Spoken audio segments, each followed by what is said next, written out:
Praise lord అందరికీ.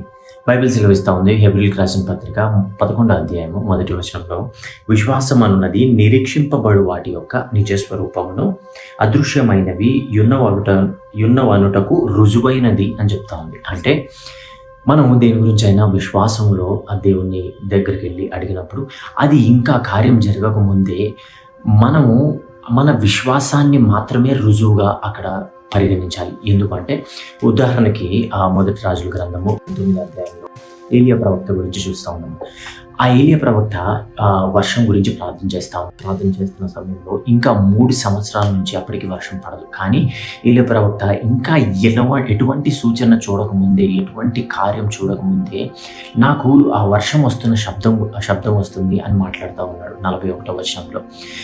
ఆ మాటలు ఎందులోంచి వచ్చాయంటే తను ఆల్రెడీ విశ్వాసాన్ని మాత్రమే రుజువుగా చూస్తున్నాడు కాబట్టి అక్కడితో ఆగిపోలేదు. వెళ్ళి ప్రార్థన చేసి ఆయన శిష్యుడితో పదే వెళ్ళి చూడు, మనకేమైనా రుజువు కనిపిస్తుందా అని 6 సార్లు పంపుతాడు. కానీ 7వసారి తన శిష్యుడు వెళ్ళి ఆకాశంలో మనిషి చెయ్యంత మేఘము పైకి వస్తుందని చెప్తాడు.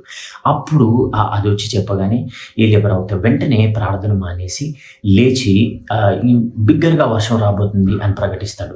దీన్ని బట్టి మనకి బైబిల్ ఏం నేర్పిస్తా ఉందంటే కార్యం మొత్తం జరగాల్సిన అవసరం లేదు, కానీ దేవుడు ఒక పాసిబుల్ ఎవిడెన్స్, అంటే చిన్నది ఏదైనా ఈ కార్యం మొదలు పెట్టాడు దేవుడు అని తెలుసుకున్న వెంటనే మనము ఇంకా థ్యాంక్స్ గివింగ్తో, కృతజ్ఞతాస్తుతులతో దేవుని స్తుతించడం మొదలు పెట్టాలి. ఎందుకంటే కార్యం మొత్తం చూసిన తర్వాత నీకు ఎవిడెన్స్ అవసరం లేదు.